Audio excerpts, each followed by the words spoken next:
Olá, meu irmão. Olá, meu irmão. Olá, minha irmã. Estamos aqui mais uma vez em porções do Evangelho. Hoje nós vamos falar um pouco acerca da volta de Cristo Jesus.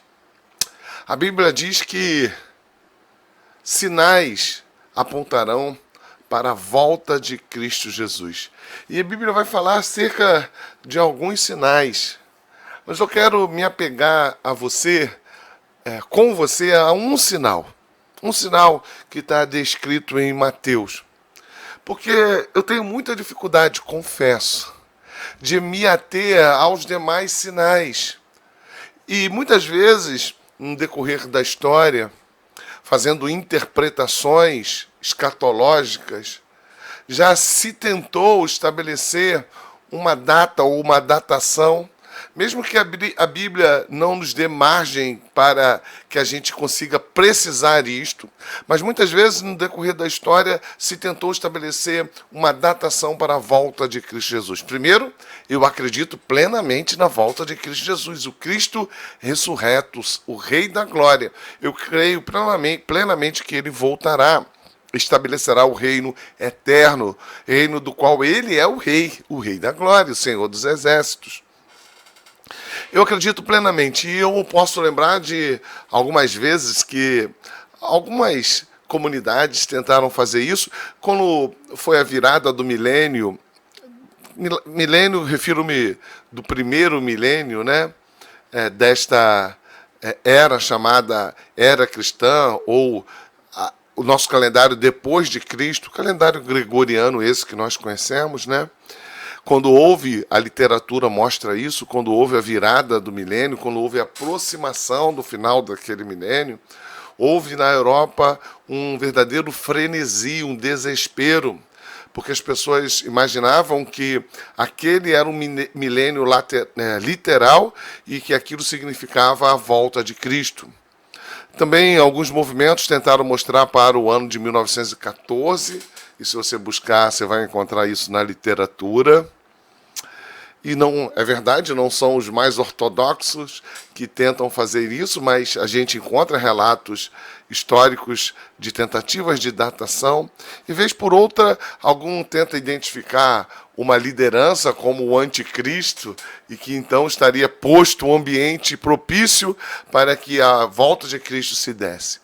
Mas eu quero pegar especificamente um sinal, e não é os gafanhotos, ou não são os gafanhotos que você tem visto, que tem sido publicado e tem gerado também um frenesi, uma preocupação com algumas pessoas que já estão alcançando, uma nuvem de gafanhoto que está alcançando o sul do Brasil e que tem devastado algumas lavouras na Argentina, no Paraguai. E eu percebo que com uma certa preocupação, e eu nem quero estar desconsiderando isso como parte integrante da manifestação de que a natureza está gemendo, né? A natureza está sofrendo, a natureza está em desequilíbrio por causa do pecado do homem, e o declínio do homem é refletido no declínio da natureza, e tudo isso aponta claramente para a volta de Cristo Jesus, é verdade mesmo. Mas tem um sinal que eu quero pensar com você hoje, que é o sinal que Jesus fala e que está registrado em Mateus, no capítulo 24. Ele diz assim: mas a respeito daquele dia, referindo-se à sua volta, a hora ninguém sabe. Mateus 24, a partir do versículo 36. Nem os anjos dos céus, nem o Filho, senão o Pai. Pois, aí ele vai dizer como podemos compreender o sinal que aponta para a volta de Cristo. Pois assim como foi nos dias de Noé, também será a vinda do Filho do Homem. Então vamos pensar como foi no dia de Noé. A primeira coisa que a gente pode pensar é que as pessoas não acreditaram na anunciação de Noé. Pedro vai dizer que Noé foi pregador da justiça, o que aponta para uma ideia de que houve uma anunciação, embora a Gênesis não registre isso. Houve uma pregação, uma proclamação da justiça e da misericórdia de Deus.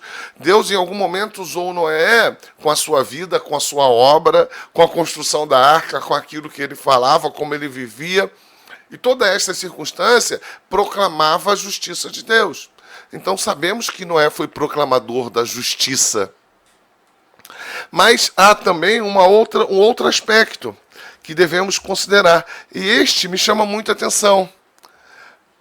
O texto diz assim, em Gênesis 6, que aponta o relato de Noé.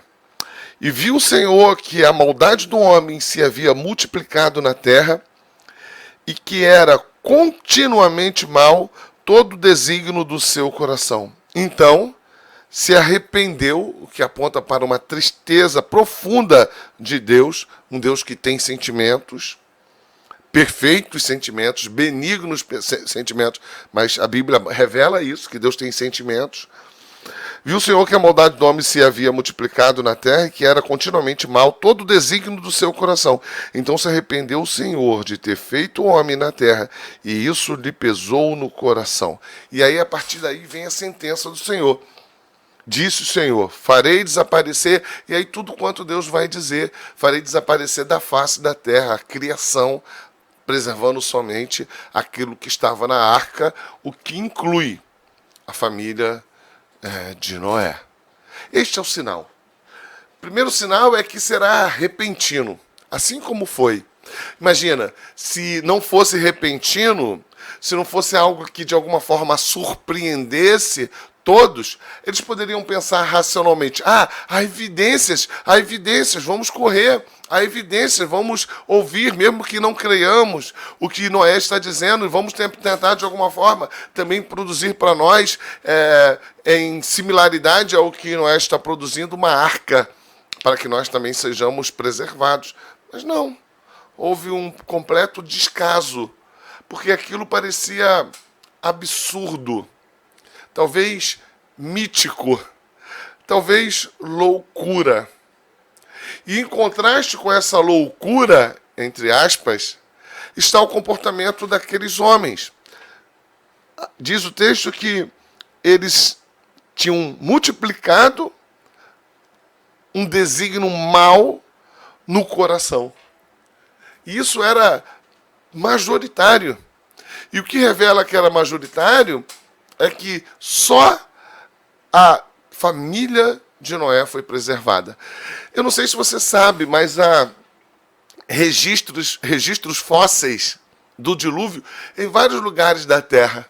Lugares onde nunca teve mar, você vê lá em escavações, você vê lá dentro de determinadas cavernas, fósseis de peixes, de animais marítimos, lugar que não tem mar. Isso revela que em alguns lugares, naquela sedimentação, existiu ali em algum momento uma água transbordante que ocupou todo aquele lugar. Além disso, há em várias civilizações variados tipos de registros acerca do dilúvio. Eu não estou querendo com isso gerar nenhum tipo de elemento comprobatório para dizer, viu, aconteceu o dilúvio. Não, eu creio que aconteceu o dilúvio porque a Bíblia diz.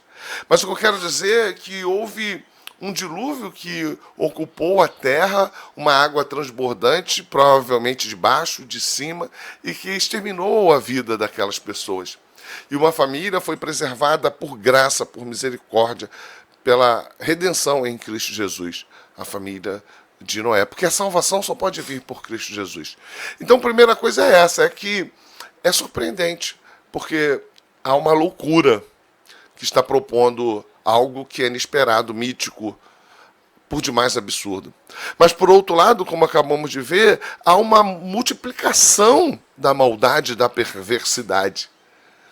É difícil para que eu avalie com um critério preciso, para saber de modo comparativo como foram as outras sociedades em outras épocas, em outras localidades.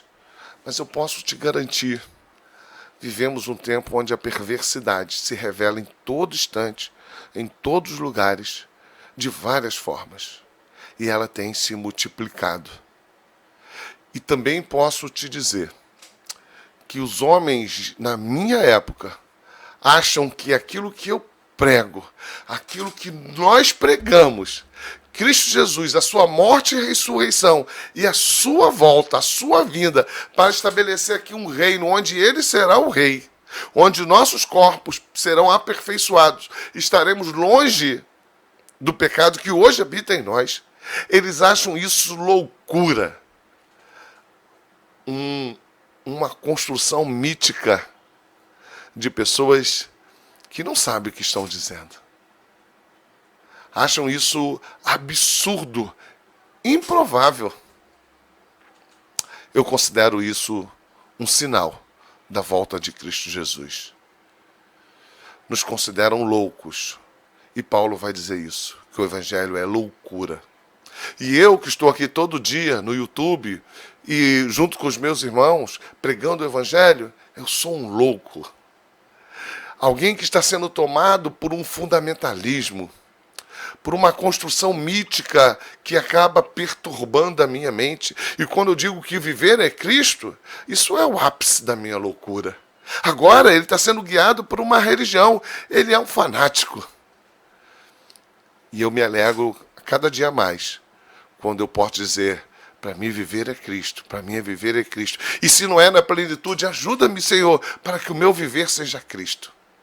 Certo que ele voltará. Então eu tenho diante das minhas mãos, da minha vivência nesse tempo, em meio a esta geração, um sinal de que Cristo voltará. E ele virá. Eu não sei precisar quando, mas eu tenho certeza que ele virá.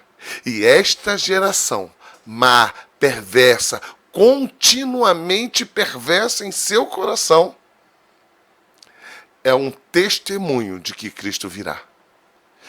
E o fato de a pregação da justiça, a pregação do Evangelho continuar sendo uma loucura, é o complemento para que eu tenha certeza que estou diante de um sinal. Jesus Cristo virá. Como eu te aguardo, Senhor. Maranata, ó vem, Senhor Jesus. Até o próximo Porções do Evangelho.